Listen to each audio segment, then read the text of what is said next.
Communification of communication, the Communification Podcast.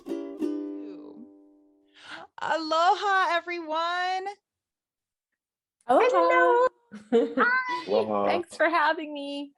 Today we have a full house. I think you can tell. I want to welcome to the show Lily Diamond, Esme Infante, and Matthew Martin. All three have had experience with online dating and have listened to Dr. Jeffrey Hall's episode of the Communification Podcast, and I can't wait to dig in.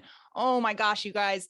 But as usual, we're first going to do a little recap of what we learned from Dr. Hall on the topic of online dating. So Dr. Hall defined self-presentation and talked about how we use that to manage other people's impressions of ourselves.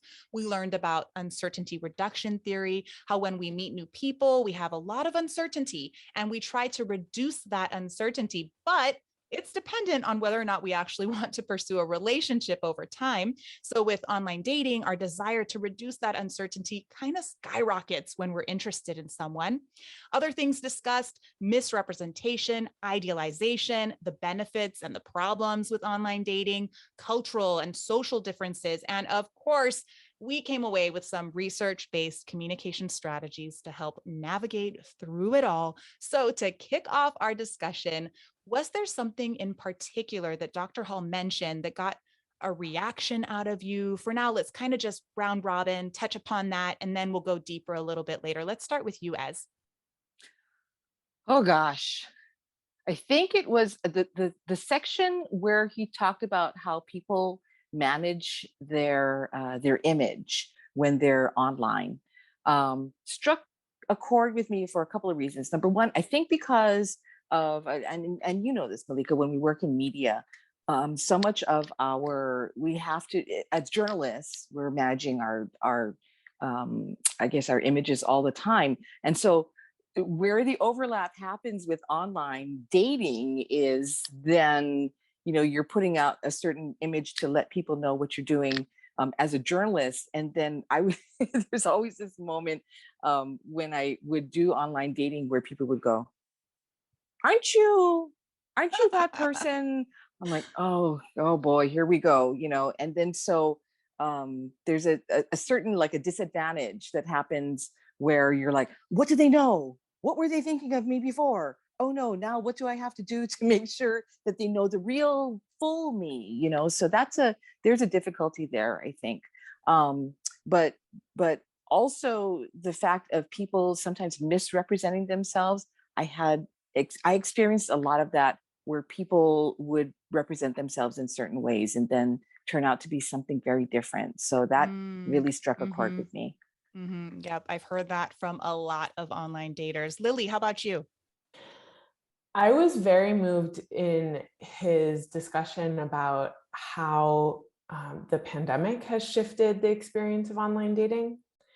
I had two different experiences with that myself.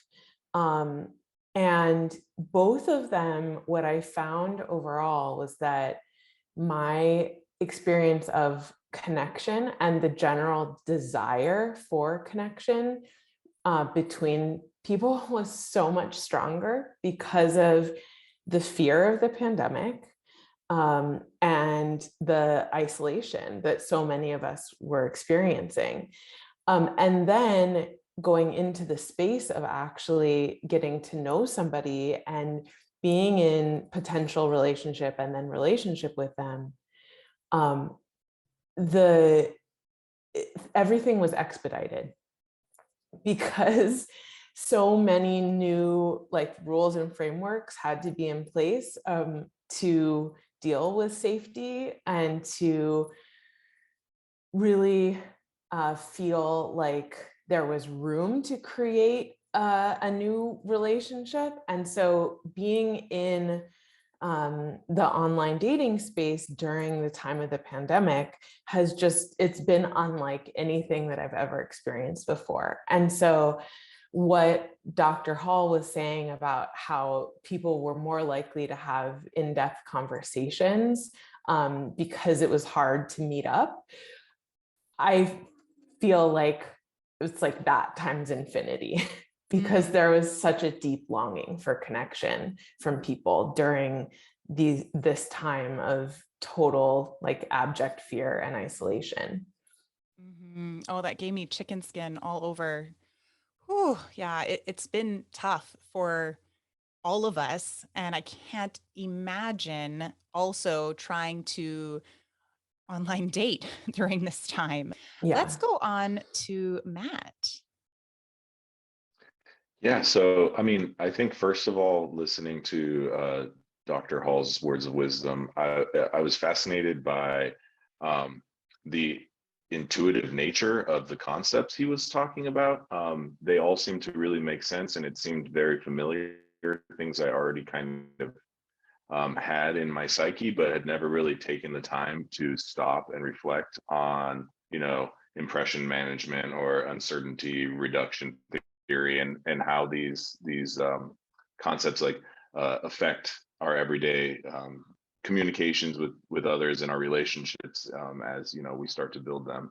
So just putting kind of a face to the name in a sense was really fascinating to me. But also I really connected with his words on uncertainty reduction theory.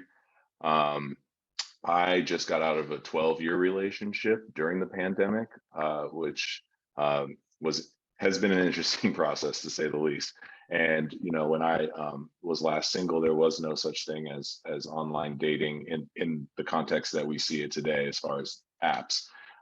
So this process of uncertainty reduction, kind of similar to what Lily was saying, it feels like it's in warp speed, like warp speed socialization at this point. And that was um, fascinating, but also a little scary. I think because profiles can be so personalized, especially on apps like Hinge. Shout out to Hinge. I love Hinge.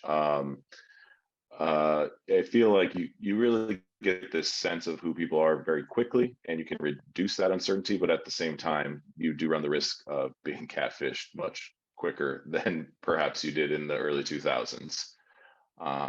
So yeah, just great to hear his words. That is so wonderful. It's the perfect segue into this soundbite that I want you guys to listen to.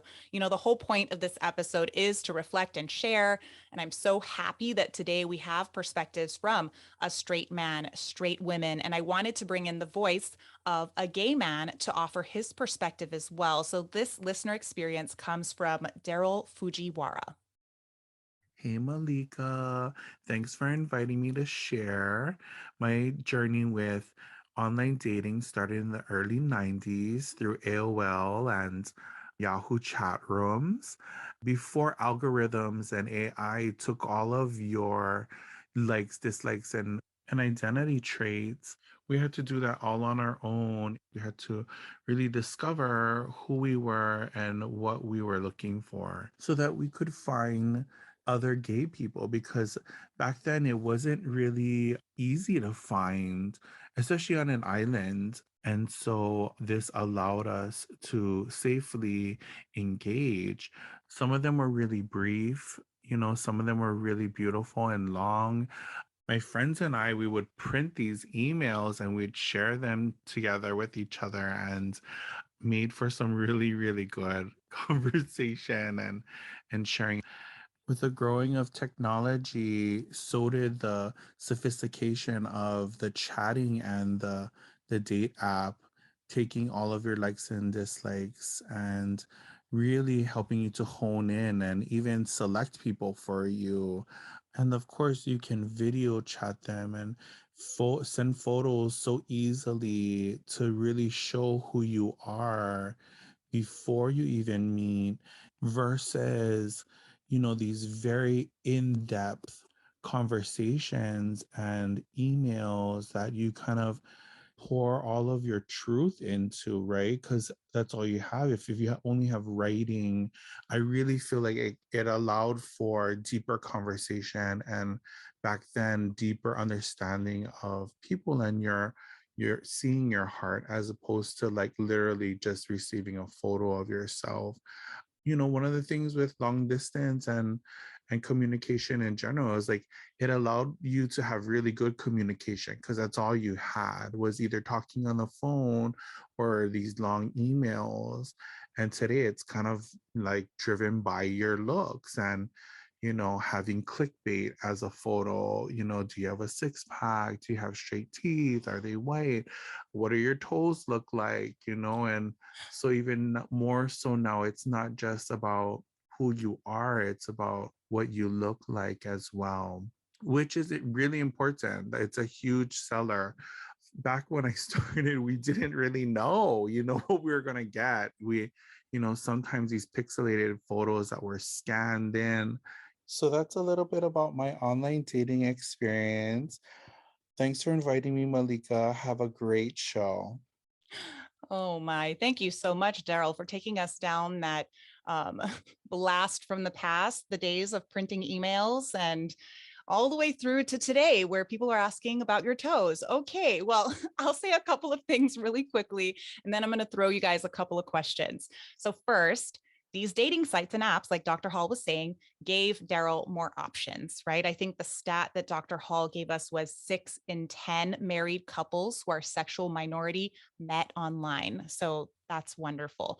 Dr. Hall also talked about how online dating is very curious, he said, because for the first time in courtship development, people have to state all the things that would typically come out naturally in conversation. And now you're listing those things on your profile. And he was talking about it from the self-presentation and impression management side of it that we kind of already have touched upon a little bit, that, you know, we curate that. He called it strategic self-presentation, and that it's not necessarily always factual. But Daryl is talking about the actual communication that now, because things are listed, that he felt the discussion doesn't happen, that the self-disclosure that helps us to develop the relationship and get closer. So I have two questions for you. The second one will dive into the strategic self-presentation and misrepresentation. But for now, the first one is, do we agree with Daryl with how online dating has changed over the years and how that's impacted our communication when developing a relationship online? And of course, any feedback you have from what Daryl had to say, I feel like it's very nuanced because I've already heard from both Lily and Matthew about how during the pandemic, maybe we went back to that. I don't know. What do you guys think? Well, you know, I first got online when I moved to San Francisco in 2010, and I got onto OkCupid. And I have been on what feels like almost every online dating site and app that exists, from, you know, OkCupid to Match to JDate to eHarmony for like a brief bit of time, Hinge, Coffee Meets Bagel. I don't know if anybody remembers that one that was around for a little while. You know, Tinder, Bumble. What am I missing? Anything? All of them, all of them. You've been on all of them. All of them. And I have to say that my experience on all of them has sort of been the same. Like, I don't really feel like I can point to one and say, oh, this platform, because of the way that it allowed me to share about myself, felt totally different and allowed me to connect with people in a different way. I am just not somebody that has had a lot of luck on dating platforms online. And for some reason, I still like keep going back to them because it feels like one of the options. Now, I have primarily dated through being set up with friends, with friends, I should say. And, you know, sort of like varying degrees of connection. I have had tons of dates resulting from being on these apps. It's not that I have, like, I feel like I've probably gone on hundreds of dates from these online dating apps. To me, I'm at a point where going on a date is like, feels like I will happily like meet somebody for a cup of tea or a walk or a drink. Like it feels like such a low bar of like, it's just easy at this point because I've done it so often. It doesn't feel like really high stakes. And my approach to it is just like, we're just people, like we're just two humans trying to figure this out. So let's see if there's something here. But I have not had any like singular app or platform that felt really different. And that's part of why I loved hearing Daryl's experience so much, because there was something clearly about like the intimacy that he found in these earlier experiences of really deep exchange, that was very, I don't know, it really moved me. And I think also because of the sheer volume of like how much I have dated and how much time I've put into it, I don't have the patience for a lot of online back and forth. So if I'm interested in meeting somebody, I also feel like there's a big limit on how much I'm going to get off of them online. And I don't want to waste a lot of time. So I would rather just meet them right away. Like personally, I don't want to be emailing back and forth, but I love the idea of it in like the 90s Daryl world. And that's a really good point, because when you self-disclose, you are essentially kind of starting a relationship. So if you have multiple people that you're interested in, I mean, he talked about that concept of work, that like this is work. So, is that even preferable for some people to be self-disclosing? Why not just go straight to, let's just meet, see if, we click. Well, I will say like going through some whatever filters of age and location, whatever else I'm interested to like see, am I actually interested in meeting this person? I wouldn't just randomly meet with anybody, though the last couple experiences I had were actually not great, but I won't get into that now. All right, let's move on to Ez. So I was excited also to hear Daryl reference the evolution of online dating. So many interesting things have happened. Now, I haven't been in online dating anywhere near as long as Daryl has. My story is I dabbled in it a little bit after I got divorced in 2014. And it was bewildering to me, I honestly, to enter the dating pool that way. After I was married for 15 years, I'd been in that relationship for 16, 17 years. And so making that plunge into online dating in 2014, I was like, oh, what is this? It was so overwhelming. And a little bit later, I can talk about the reasons why it was overwhelming. But for anyone who's just started, I think maybe you can relate. Certainly, even in the short time between when I started and now, it has evolved a lot. I'll tell you why in a second, why I stopped. I actually stopped. But some of the kind of cool things that have evolved, even in that short time, are things like live checks right there on the site, where when you sign up, they ask you to not only, obviously you're wanting to load up your bio with a bunch of pictures and things like that, but now you can add videos. A lot of them allow videos, like videos that you post. A lot of them also require that once you post stuff, that you also get online live with someone at that platform so that they can make sure you're not catfishing. So they want to make sure that the person who's represented in the images on your bio are actually the person there at the computer or the phone. So you have to actually get live with a representative so they know that you are you. That is a really cool development in recent years. And I absolutely appreciate that, because I didn't get dramatically catfished, but I've had a couple of situations where someone posted photos of themselves 20 years ago and they didn't look they were completely changed. A couple of my girlfriends have really, they've actually been catfished, where there's someone posted completely different pictures of themselves. I mean, not of themselves, different pictures of other people.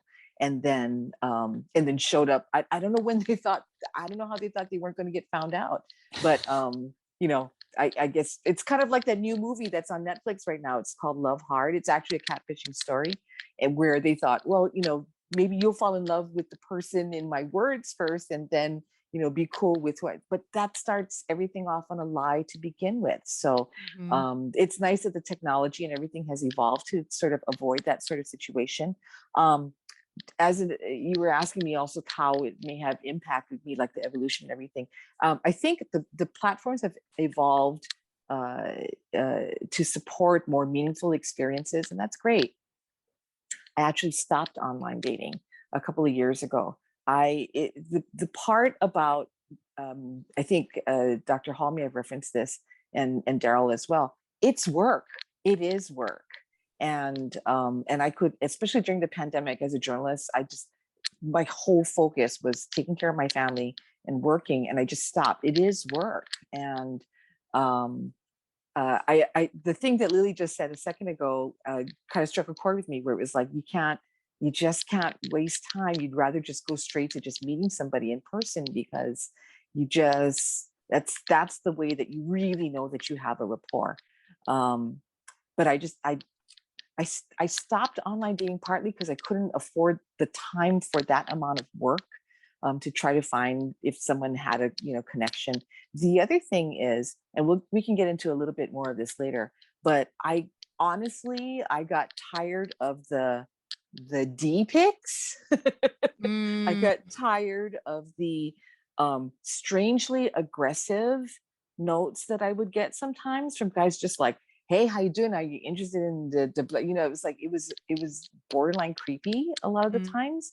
And I think they thought maybe they thought that was cool, but that's, I don't know, maybe I'm just old and fuddy-duddy or something. It's like, it wasn't my vibe. That was not the jam right there.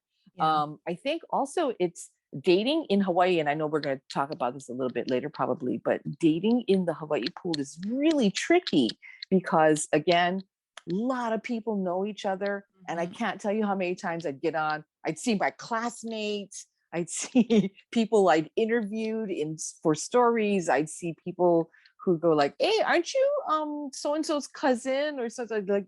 I'm like, oh, man. So for those and so many other reasons, I actually stopped. But we can get into more of that later. Yes, I actually heard that experience from so many people in Hawaii. Here's one that was sent in on my Facebook page. I'm going to keep them anonymous. She said that at Polly's one night, she saw this guy and she thought he looked familiar, and she realized she recognized him from a dating app, and it just made her realize how glad she was that she hadn't posted a picture, because once you post your picture, then it's out there for the public and anyone can approach you. And so anyway, she was just very worried about like the sickos and the predators and that side of it. And then of course, a lot of Hawaii people talking about how they basically know everybody who's on the dating app. Like, I mean, why am I even on here? Because these are all people I've already met. I already know you. Exactly. Yeah, that's really rough. So there is all of that. The other thing that I was just going to comment on about the Hawaii thing and the evolution of the technology, so much of what a bio is supposed to, do for you is, again, like image management, right? Impression management. You're trying to put your best foot forward. And one of the weird things about specifically Hawaii profiles, and because I am a hetero woman, I'm looking for a guy, and I'm looking at bios for men, for hetero men. And I don't know if it's a Hawaii thing, but so many men skip the bio or just go, here are my pictures of me on my boat, or whatever it is. I don't heard think that I'm being a lot. stereotypical. I think this is it's a thing. And I don't know if that's a particular thing about Hawaii, but I don't know how I'm supposed to make a connection with a bio that has next to nothing. It'll just say, ask me. something. Nobody has time, especially in this day and age, and online dating being work. It takes time. Yeah. You don't have time. So I kind of gave up on it, at least for now. Well, fortunately, we've got a straight man here to tell us about his perspective. Matthew. Yeah. So I would say that a lot of that, what Ez was just describing, does have to do with laziness. Um, uh, a lot of men are not willing to put in the work for many things in their lives, including finding a, wonderful partner. Sorry, guys, straight guys. But it's true. And then also, unfortunately, I think there are a lot of men on dating apps, straight men, who are kind of interested only in more of the physical parts of online dating, and so they don't really see the need to really bare their souls or put in the effort, to try to find, maybe a lifetime partner, or a long-term partner. So I think I have a feeling that is not specific to Hawaii, but perhaps it is. I hope not, but I don't think so. Yeah, I mean, and then also, yeah, Lily's shaking her head no. Yeah, San Francisco as well. But going back to online dating in Hawaii, I got lucky. I'm from the Big Island, and I now live on Maui, so I don't know anyone on the profiles that I'm looking at. So my advice to everyone is just move to a different island, and then you'll be okay. But going back to Daryl and his story, first of all, the intimacy and the vulnerability and the tenderness that he shared was just kind of broke my heart in a great way. I wish nothing but the best for Daryl. I hope Daryl is happy, and Daryl seems like a lovely person deserving of a wonderful partner. I can definitely relate to what Daryl was saying about looking for, that connection and that intimacy. I think Lily was touching as well, and that seems like maybe more difficult to achieve online, because it seems as though we kind of live in the matrix now with online dating and whatnot. But I find that because there's so much specificity that you can put into your profiles, it's almost easier to get to that point, although you do have to put in that work of sifting through the profiles and finding who is someone that is a potential match for you, because all of that information is already available to you. I think that instead of spending weeks writing these deep, passionate emails to each other, you can get to that phone call or that FaceTime much quicker. And it's almost as though the process of trial and error has been expedited for us. And I think it's easier to get to that point of intimacy. And also, I was thinking, Daryl was saying, everything is about the image now, and you can be catfished more easily than maybe back in. I'm a teacher, a high school teacher, and my students like to say back in the late 1900s. I'm like, thanks, guys, wonderful. But sure, maybe because everything is digital and online now, that the image is more important. But I found that I chatted with people in the 90s when I was growing up as a teen, and it was much easier to hide who you were back then. I mean, I think it takes a lot of effort these days to make a whole catfish profile, with fake pictures and fake responses. And back in the 90s and early 2000s, it was very easy to even create a persona. That's the thing about these long emails. They take time to construct, and they take time to craft, and you have a lot of time to build a mask or maybe a fake persona for yourself. Whereas now I find a lot, like Hinge is the app I met my partner on, and they actually, when you match with someone, it tells you, 70 or 80% of Hinge users would prefer a live phone call or a live video chat right now. You should try that, And so I think that some of these platforms kind of realize these issues that we're talking about, and they do, they are businesses and they want to be successful, but at the same time, their product is a tool for us to find love and to find companionship. So they do want to make it as pure and easy and user-friendly and authentic as possible. So I do understand what Daryl is saying, absolutely, about how maybe shallow it may seem, or surface level things may seem with, you know, filters on pictures and whatnot. But at the same time, I think it's a means to an end to get to that place of intimacy more quickly these days. So.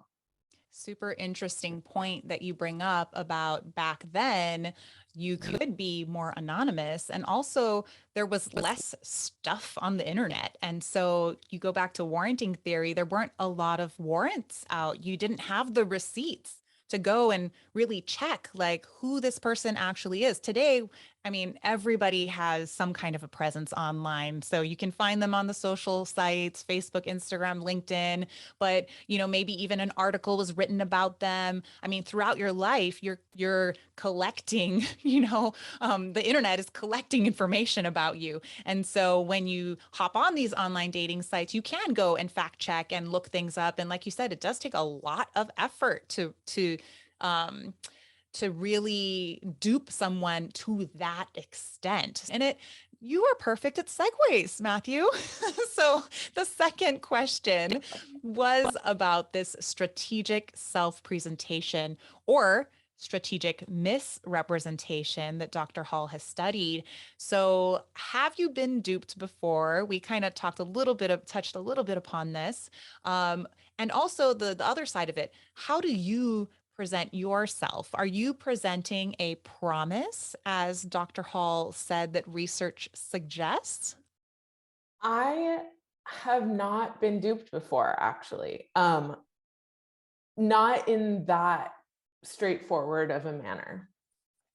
But the second to last date that I went on that was from Bumble was an absolute nightmare.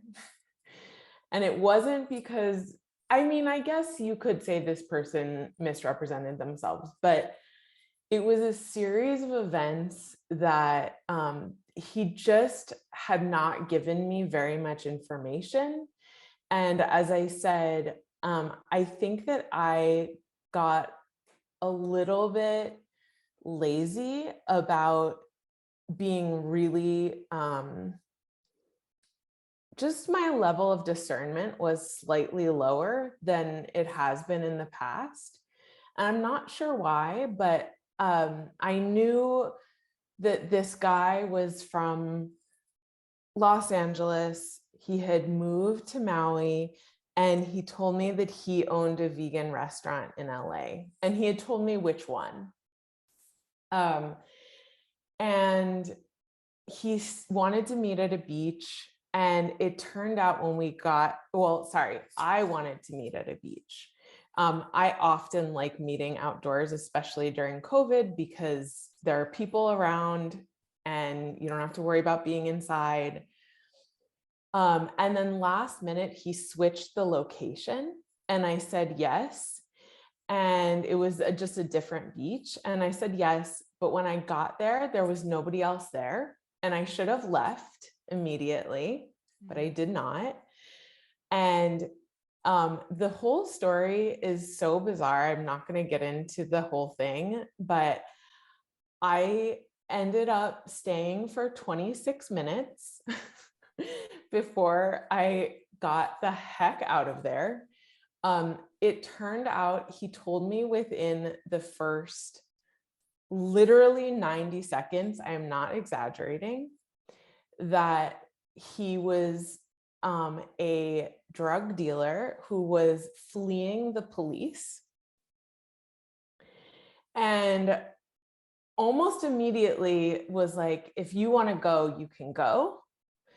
But I was scared for a number of reasons about retaliation. I couldn't tell, he did not seem totally in his right mind.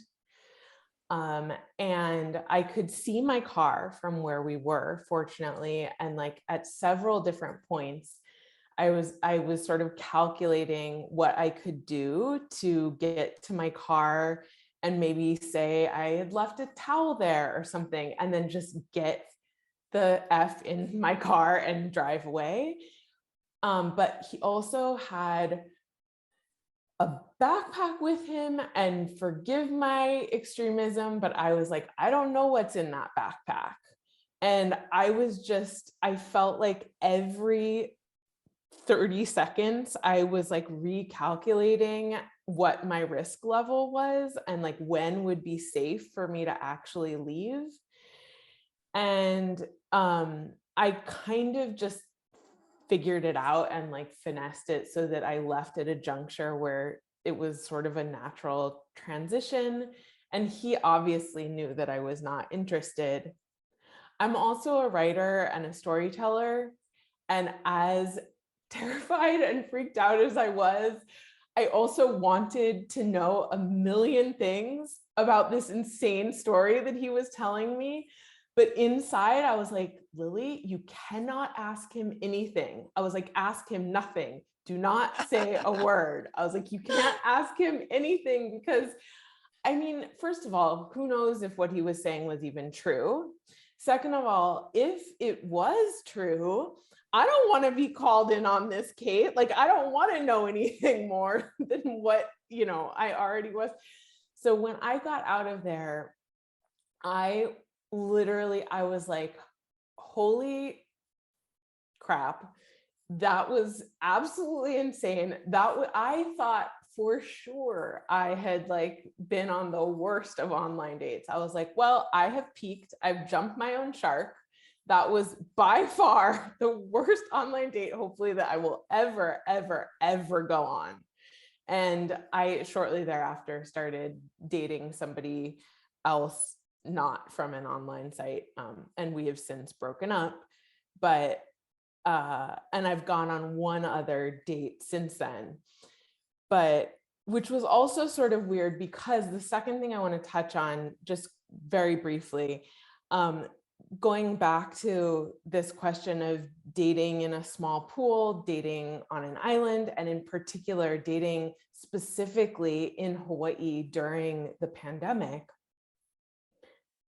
my experience has been that like 70 to 80% of the guys that I see online are either just passing through, thought it would be super fun to come hang out on Maui in quote unquote paradise during the pandemic because they didn't have to be in office, want a tour guide, or have just moved here and want to like get a sense of the place and make friends. And I'm just like, dude, I am not a tour guide. Have a good life. Like, I'm sorry, but that is not what I'm here for. And the attitude also of a lot of these people who have just moved here and the amount of sort of entitlement and the feeling of like sort of owning the place and having just free reign to do whatever they want because it's a pandemic and they don't have to be in their offices and they figured out they could work from Hawaii, has just been very disturbing also. That's a whole other bag of worms right there. But you did touch upon what Dr. Hall was talking about with the safety issues with women, that having more of an online space to first kind of get to know and filter through can be helpful for women because in person we do have more safety issues than men would have. What was the other thing you were talking about? I'll just say quickly, like about my own representation. And even in that situation with this guy, I had another experience, I think a couple weeks prior with somebody that I went out with who I don't know if I ever even told him my last name. Maybe we had gone out and maybe we hadn't, I can't remember, but he found my books and was like texting me about it. And I said, how did you find me? And he said, oh, I just typed in Lily author Maui. Mm-hmm. I was like, cool. Yep.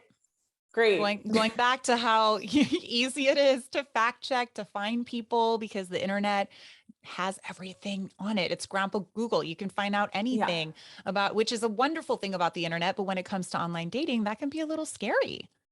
Yeah. And so sitting with this guy fleeing the police on the beach, I was also just like, if I upset him, he could so easily find me.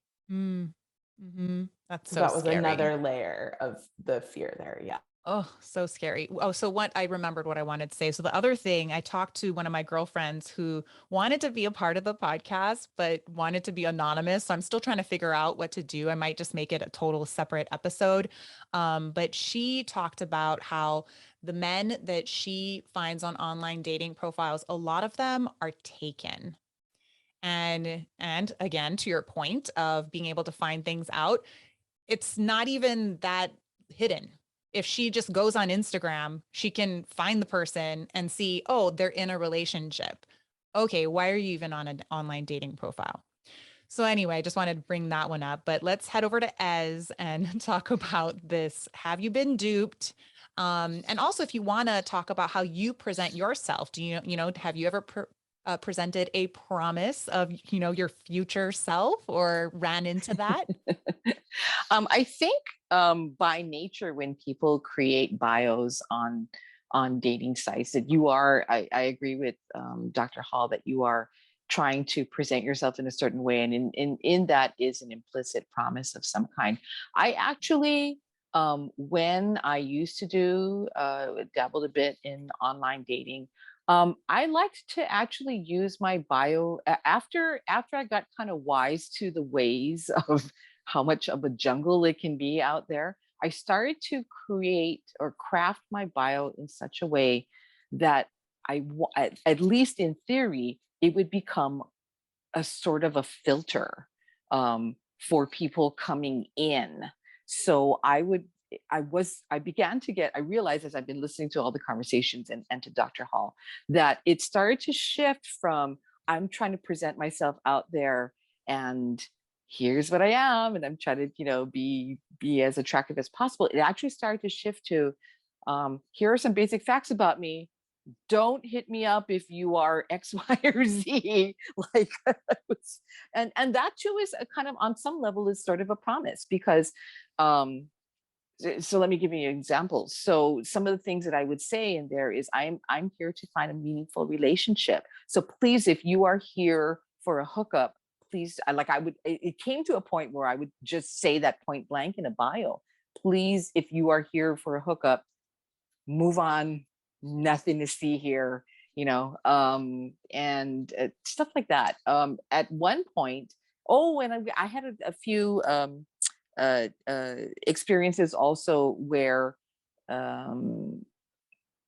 so the last few years have been, sort of tumultuous politically, and I discovered that there was a whole bunch of people out there who, of course, who did not think kindly on the way that my particular beliefs are. And I actually went on two separate dates with two separate people where I was bald-faced insulted, where they said, you're stupid for believing that, or you did. I was like, oh my gosh, we can't have a relationship of any kind, even a friendship, if they can't respect my opinions. So for these various reasons, the bio began to evolve into this sort of thing where it was like, I'm so sorry, I believe everybody is entitled to their opinion.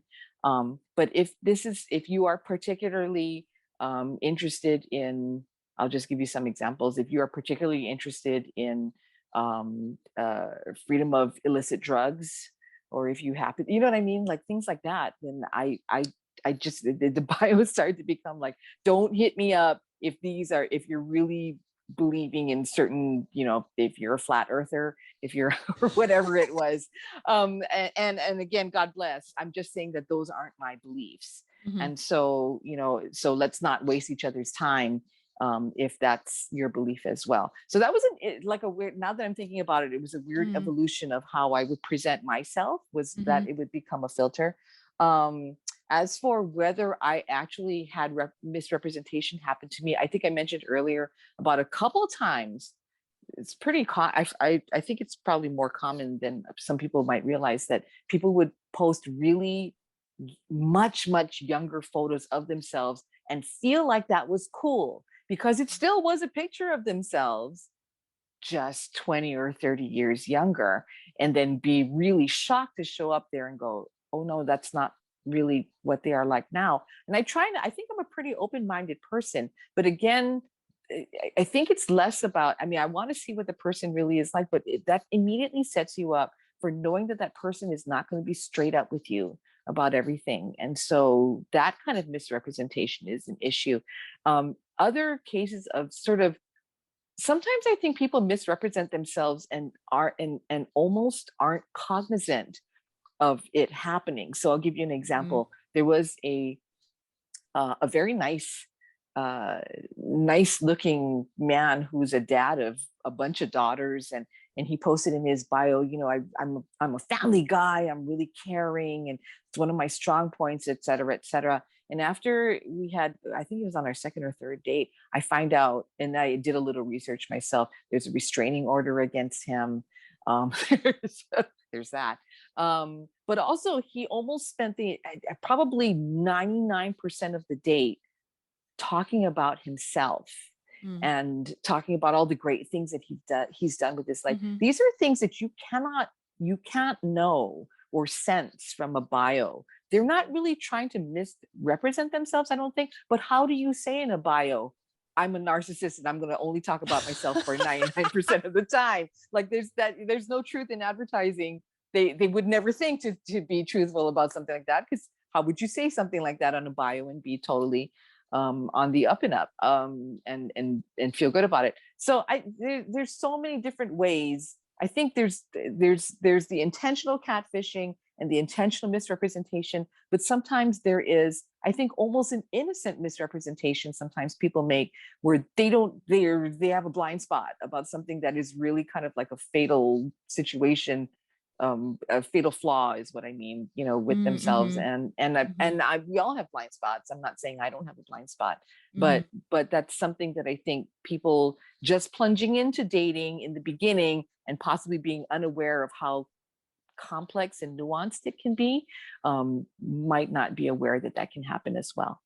Well, Esme, before we hop over to Matt, that made me think of a study that Dr. Hall did, where he examined gender self-monitoring, the big 5 personality traits, of which one is narcissism, and demographic characteristics. And they wanted to see how that influenced online daters' strategic misrepresentation. So that's the conscious and intentional misrepresentation of your personal characteristics. And so they surveyed more than 5,000 people. They had 7 categories of misrepresentation: assets, personal assets, relationship goals, personal interests, personal attributes, past relationships, weight, and age. And the study found that men are more likely to misrepresent their personal assets, their relationship goals, their personal interests, and their personal attributes, whereas women were more likely to misrepresent their weight. And it kind of all went back to like what's desirable in a partner, right? And so thinness is desirable, youth is desirable, right? And so that's why females misrepresented their weight. You had older daters that were more likely to misrepresent their age. Men were more likely to misrepresent age than women, but women, as they got older, were more likely to misrepresent their age. And then with the personality traits, like clearly we know the narcissists, they told more lies.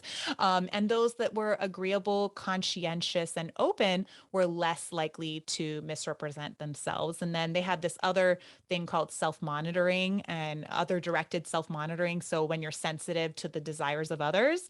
And so those people were more likely to also misrepresent because they're trying to attract, you know, this partner, and they felt the need to be thinking about what the other person thinks rather than, you know, what they actually are. And one good point on this is that if you are desirable, you're less likely to misrepresent. So if you are young and good looking and, you know, have personal assets and on that list of things, then you're less likely to misrepresent. Totally makes sense. That study is like everything that is wrong with our society in one place. Wow. Right? Yep. Yep. And I mean, we all just, I wish everyone could just be truthful. I mean, it sounds like as you got something going on there where, why don't we just say it like it is? Because you don't want to attract a partner that's only attracted to, even if it's very innocent, positivity bias where you're presenting the best parts of yourself, right? Like you want Yeah. someone that's going to accept all of you. And so I love that you're putting on your profile, those things. Anyway, let's get to Matt. Matt's so patient. Oh, it's all good. Just really interesting as that you are putting, no flat earthers, no need not apply, things like that. And going back to how we all should be honest, like Malika was just saying, there are flat earthers out there for each other, I mean, everyone has a person for themselves, or at least a group of people, we all Mhm. have a clan that we belong to. So, just to reiterate what Malika was saying, I think it'll be better. There'll be less problems for everyone in the online dating world if everyone stopped misrepresenting themselves. We could all find what we're looking for more quickly. But I guess fear, the fear of not subscribing to what society tells us is important, like Lily was saying, or what is idealized by our society. The fear of not fitting those, checking those boxes, or fitting into that container is a real thing. It's a wild place out there.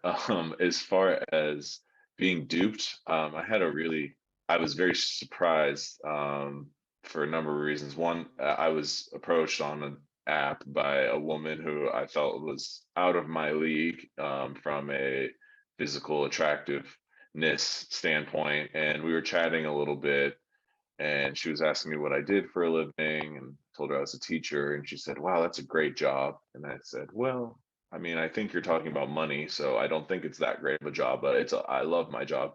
And then the next question was, "Do you need someone to hang out with tonight?" And I said, "Well, it's kind of late." And then I asked her what she did, and she said she was a professional comfort specialist. And Oh my gosh. I was like, "Oh my goodness, I am being solicited right now."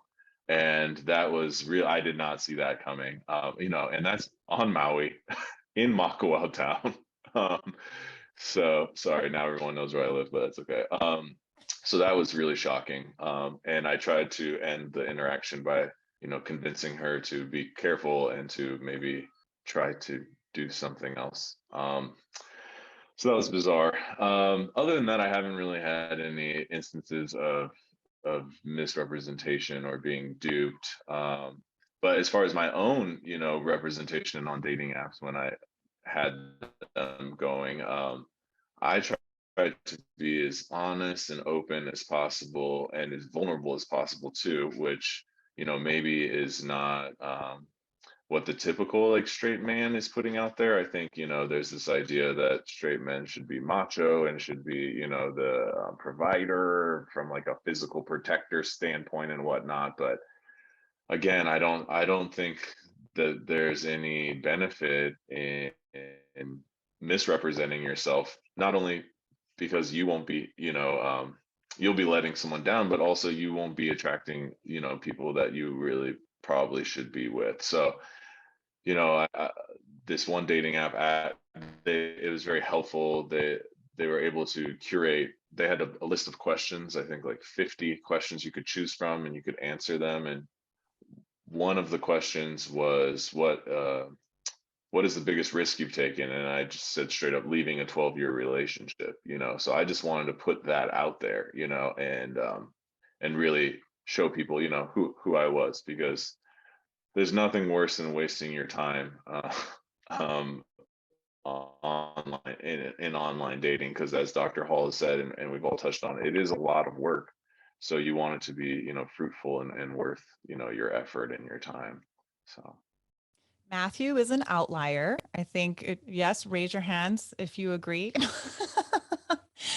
Oh my Um, goodness. Well, I love yeah, I that. mean, this is going back to that, like, the gaping hole of like straight men's profiles where there's just like nothing there. Or I see a lot of like, just like be chill, positive vibes only. I'm like, what is that? Like, it's 2021. Like, did you not live through the past like 10 years? What is going on? Like, there's a lot of that kind of signaling from straight men. So appreciate the vulnerability, Matthew. Yes, keep it up. Keep it up. Good work. Well, he's now off of the apps, Thank and you. hopefully, Just being right, myself. Matthew, like hopefully 100% you're off not the going to get apps. back on. I hope not. We will send all of that aloha out to you and your new relationship. I wanted to talk about the latency period. So when I'm listening to you, Lily, and Matthew talking about dating online during COVID, and then also talking about how you do go straight to the face-to-face because you understand how important that is. Dr. Hall touched upon that, right? That it's good to start that relationship online, but let's move to face-to-face pretty quickly in order to not have this idealization process take over. So I'm wondering if during the pandemic, when you kind of were forced into this longer latency period, did that impact you in any way when it came to the idealization process? I mean, I didn't use an online dating app. I mentioned this in the Dr. Hall episode, but I was interested in this guy and we were both on MySpace. This just already dates it a lot. And he was just really handsome to me and we started talking online. We talked online for a really, really long time before I met him in person. And when I met him in person, I was absolutely disappointed. I had just idealized him so much in my mind. So yeah, I'm just curious to throw that out to you guys. Well, the experience that comes to mind, actually, so I was in 2 different relationships through the pandemic up to now, when I'm in no relationships. But the first one, we met on Bumble, and it was very early on, like it was mid-April. And we moved pretty quickly. And so because of that, there actually wasn't a super long latency period. And I think in part, I think there would have been if it had been deeper into the pandemic and also, pre-vaccine, but it was like, we were a month in, it was that total Wild West feeling of like, nobody knows what is happening at all. And so I remember looking at each other actually when we were trying to decide if we were going to kiss or not, because it felt like if we kiss, we're like, are we married now? Like, it was just, Yeah. It was like, this is so weird. Like, we're going for, normally if you're thinking about kissing somebody for the first time, it does not mean that like suddenly you're not going to be going out with other people or kissing, I mean, it could for sure, but often it doesn't. And suddenly it like took on this like crazy other level of meaning because, especially for me, I see my father who is in his 80s on a regular basis. And so again, being in that very early period of the pandemic, like it was very scary. So Intimacy, there wasn't, right, yeah. Lily? Like you had to have this level of trust that Mhm. if that kiss happened, the intimacy, I mean, would skyrocket and the trust Mhm. level would skyrocket immediately. Yeah. So that was very, very strange and very difficult for so many reasons. But honestly, in terms of a latency period, the more recent experience that I had in relationship was one with somebody who I had not met online. We had been set up by mutual friends. and then reconnected during the pandemic. We did not live in the same place. And we had about a 2-month latency period where, even though we had previously dated in person and it hadn't worked out, so like there was already, we had met before, you know, there was some familiarity, but we did not know each other well. And we also had been completely out of touch for 3 years. So there was this sense of just meeting again for the first time. And because we were in different places, there was this very long and equally intense latency period of a different kind, where we were Zooming for 3 or 4 hours at a time, where we were like really having these very protracted long distance interactions. And there was part of that was really, really wonderful.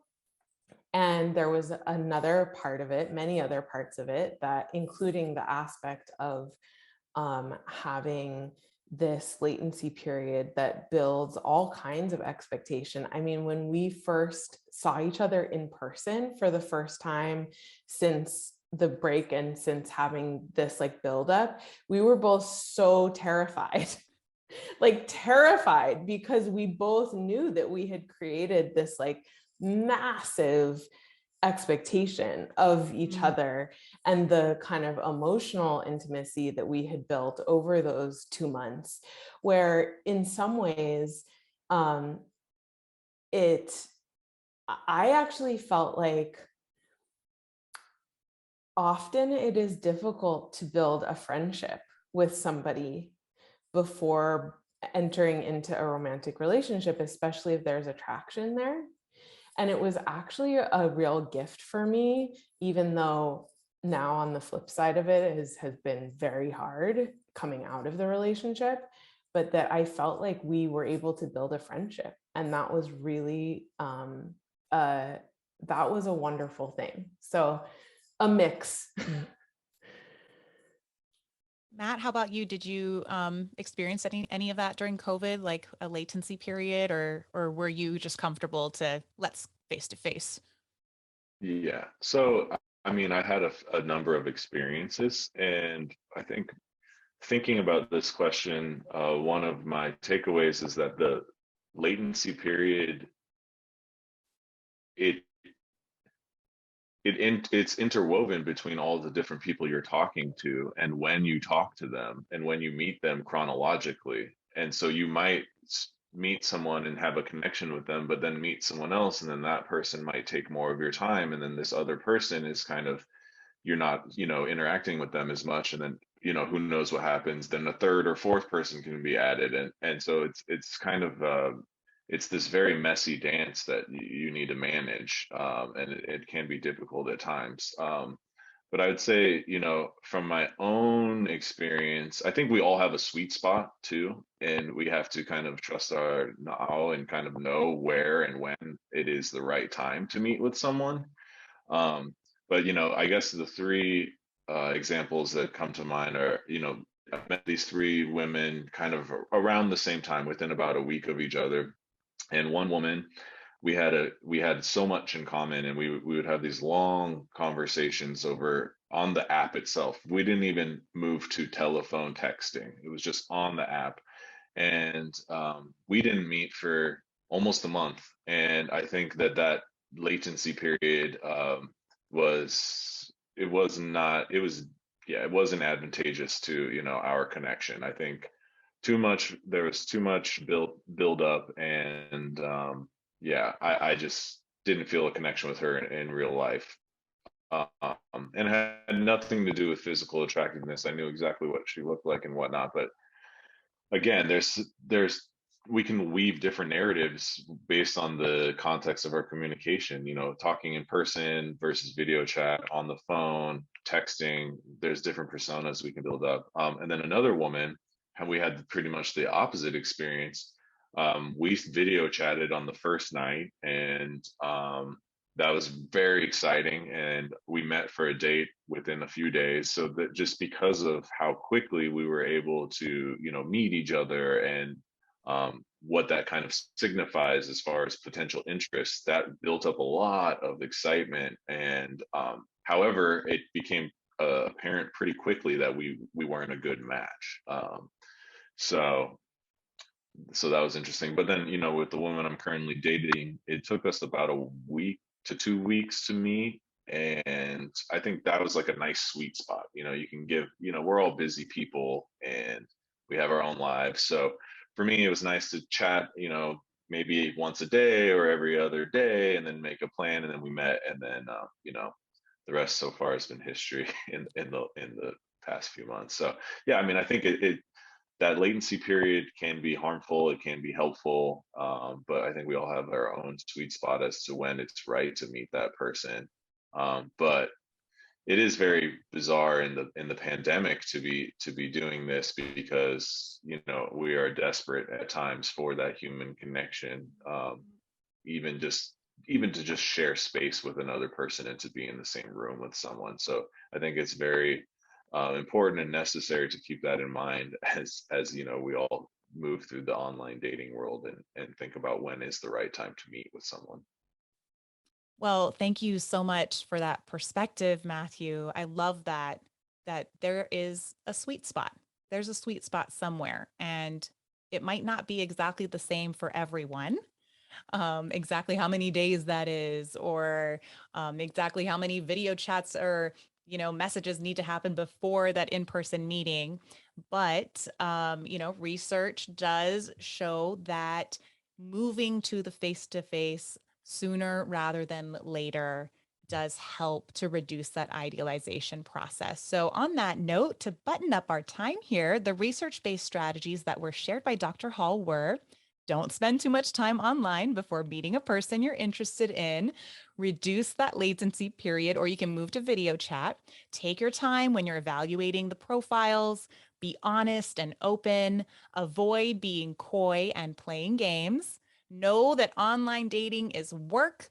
Make sure to fact check those profiles. And finally, be kind. So, to wrap up our time, is there anything important to this discussion that we haven't had a chance to talk about, or something you'd like to share as we round out our time here? Why don't we start with you, Ez? Before we wrap completely, I just wanted to add something to that whole issue about the latency period. Just a little anecdote about how sometimes letting the latency period go on for an extended period of time can actually end up with an outcome different from what you expected, but it can be delightful as well. So real quickly, what happened was there's a really nice looking gentleman who we have a bunch of friends in common, so they introduced us. But he reached out to me and we started this correspondence. I'm not joking. We became very serious pen pals. And I used to think for a while, how come he doesn't ask me out? Like it's so strange. Why doesn't he ask me out? What is happening here? But we carried on a correspondence like over like a half a year, I think, or something. And there were points at which I thought he knows me as well at this point as like family. Like it's not like I was revealing a like very intimate details, but just that through the day-to-day of our lives and what was happening, and interestingly, finally, after about half a year, he did say, we should meet for lunch again or something. And we did. And it was pretty clear, I think, to both of us that we weren't going to be a thing. But we continue to stay in touch to this day. I ended up with one of my dearest friends, which wasn't what I expected in the beginning. But the interesting thing about with a latency period going on that long, where we were just talking online, if you happen to be a word person, that can really work to your advantage in a latency period where you're just communicating online. If you meet someone who is a word person as well as he was, we really communicated amazingly, and that went on for a really long time, and still continues on some level today, just in a friendly way. But I think you can't discount the value of that. That sometimes a long latency period can end up with a different destination from where you thought it was going, but end up with a really valuable relationship in the end. So there is that. You can actually, I think through writing, sometimes you can end up having a different kind of a heart connection, and reveal things about yourself and kind of like your spirit when you're not seeing each other face to face. That you take away that. I knew in the back of my head that he was a nice looking guy, but after a while, I almost never thought about that anymore because we were purely communicating through words and just talking about what was important to us heart to heart. And it was a really beautiful thing. It's so odd. It wouldn't be possible but for the online experience. So that was one thing. But generally speaking, with Dr. Hall's research, I agree with almost everything that he has said. And I would also agree about the honesty thing. I think that's the thing, that the honesty and the thoroughness. I think a lot of people shoot themselves in the foot for the short term, either putting out something that is dishonest outright, or maybe just accidentally, innocently not representative of themselves, not realizing that it's shooting themselves in the foot for finding longer term relationships. And thoroughness, the thing about, again, going back to the Hawaii thing about, and I think Lily was saying it's not just a Hawaii thing, it's everywhere. A lot of guys, the good vibes, sunshine and good vibes only. Like, what does that even mean? So many I find so many men, when I used to do online dating, would do that strange thing where it's like, share as little as possible and a few muscly pics and go, hit me up, and that's, I don't know, it's not the vibe. It's not going to happen. So whatever you can, as forward, as honest as you can be, and as thorough as you can be in presenting yourself, I think it works to your advantage. Well, and Esme, going back to that soul connection that you had with that man who is now a really great friend, if you already kind of decided that it wasn't going to be a romantic relationship, that also opens you up to being, that much more open with your self-disclosure, and there are less expectations, right? So when you're meeting in person, you're not expecting for like a spark or a romantic relationship to take place. So it kind of removes that part of it, So for sure, there's definitely a place for that self-disclosure to build. You clearly built a relationship with all of that wonderful self-disclosure. And it didn't end up being a romantic relationship, but hey, we all need that connection. And so I'm happy that you were able to find such a great friend. Absolutely. When we see, we've bumped into each other a few times around town because we have all these friends in common. And even though, and again, interesting through the digital technology thing, I mean, we feel so close to each other as friends that we'll like run to each other. Oh my gosh, like we feel that close and intimately friendly with each other. Yeah, that can totally happen.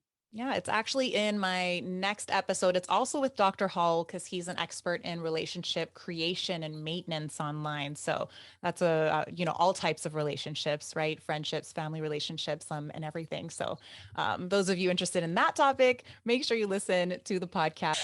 Let's go to Lily. Do you have any last thoughts? I don't think so. I mean, I am all continually bowled over by the sort of tender humanity of this process. And I think, yeah, there are a lot of people out there who maybe don't have great intentions with it. But I also think there are just a lot of people that want love and that aren't great fits for each other. And it is really like, there's something that I'm just thinking about, the immensity of all of just the volume of people out there who are like searching for that connection, myself included. And I think it's hard. And I want to acknowledge that. I think it's really easy to talk about. And we all have friends who have, met their long-term partners or even gotten married off of a dating app. And I just want to, as one of those people myself, acknowledge the folks out there who have not had that experience. And like, it's exhausting, and it's really, it can be so depleting, and it can be really disheartening. And I just want to acknowledge that and say, like, I see you, I am you, I understand. Thank you. Yeah. It's really rough. I'm sure those that are interested in this podcast that are listening, that a lot of them are appreciating that sentiment from you and do feel less alone from listening to all of our shares here.